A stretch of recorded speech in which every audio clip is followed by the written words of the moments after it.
Thanks for joining us from the Ohio AgNet Voice You Know the News You Trust studio, sponsored by Grain Equipment Company, where innovation meets execution. I'm Dale Minyo. Rain gauge update. We had about a third of an inch when I finished this morning. We are up to 0.78 so far since last night. As we check out other notes, due to the continuing spread of highly pathogenic avian influenza H5N1 in dairy cattle across the country since it was first detected in March of this year, USDA's Animal Plant Health Inspection Service announcing the start of its national milk testing strategy. Federal orders requiring raw milk samples nationwide to be collected and shared with USDA for testing. Now, since the first HPAI detection in livestock, USDA has collaborated with our federal, state, and industry partners to swiftly and diligently identify affected herds and respond accordingly. The new milk testing strategy will build on those steps to date and will provide a roadmap for states to protect the health of their dairy herds, said U.S. Secretary of Agriculture Tom Vilsack in a news release. Among many outcomes, this will give farmers and farm workers better confidence in the safety for their animals and the ability to protect themselves, and it will be a path to quicker controlling and stopping the virus spread nationwide. USDA is grateful to our partners who have provided input to make this strategy effective and actionable, and we look forward to continued collaboration in seeing this through.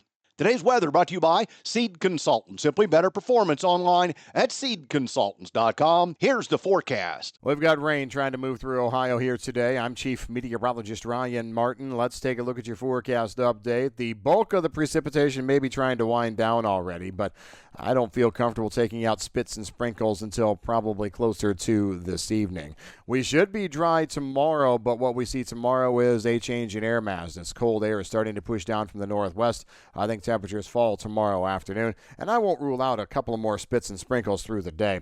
Wednesday is very cold with strong north and northwest flow. Lake effect is going to kick up, so clouds and a few flurries here and there. Snow can accumulate near Lake Erie's shoreline right on through Thursday, and we are brutally cold then, I think, through the finish of the week. I'm meteorologist Ryan Martin. And thanks, Ryan. Back with more after this. Since 1926, Nationwide has been rooted in agriculture. Founded as the Farm Bureau Mutual Automobile Insurance Company with a mission to protect farmers and their communities, we honor our legacy by offering solutions that evolve with the complex needs of today's farms. As the leading insurer of America's farms and trusted by 8 farm bureaus for 100 years and counting, Nationwide is on your side. Number 1 insurer based on 2023 direct written premium per AM Best. Nationwide Mutual Insurance Company and affiliates, Columbus, Ohio. Did you know that soybean meal is the number 1 protein source used in aquaculture worldwide? Global fish consumption has nearly doubled in the last 40 years, making aquaculture the fastest growing sector of food production. Rich in protein content and highly digestible, soybean meal is an environmentally sound solution to feed the growing global demand for nutritious seafood. Soybeans, feeding the industry that feeds us. Brought to you by Ohio soybean farmers and their checkoff. According to the U.S. Grain Council's 24-25 Corn Harvest Quality Report, the 14th such annual survey published globally, the 24 U.S. corn crop is projected to be the 3rd largest on record, with the highest 100 kernel weight in the history of the report, and lower broken corn and foreign material, lower total damage, and lower moisture than in the last 5 years.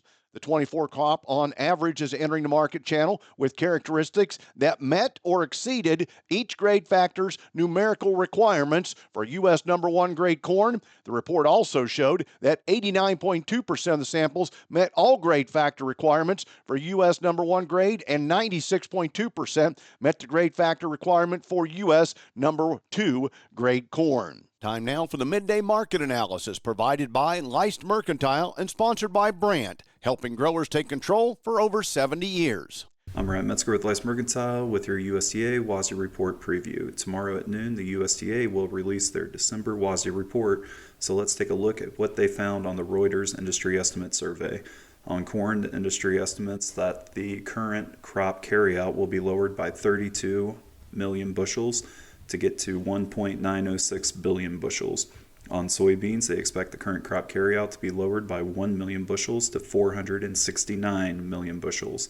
And on wheat, the industry estimates that the current crop carryout will be lowered by 1 million bushels to 814 million bushels.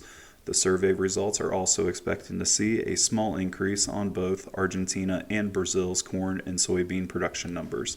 Please visit our website, licemercantile.com, to learn more about our grain marketing program and crop insurance services. And thanks, Ryan. In the early part of midday, we're now seeing corn and beans turn lower. December slightly higher, up 1/4 cent, 4.31. Then March down a penny at 4.39. January beans down 1 3/4 pennies at 9.92. March down 2 1/4 at 9.97. December wheat still unchanged at 5.42.5. July new crop wheat still higher, only 3 cents now at 5.74 cents.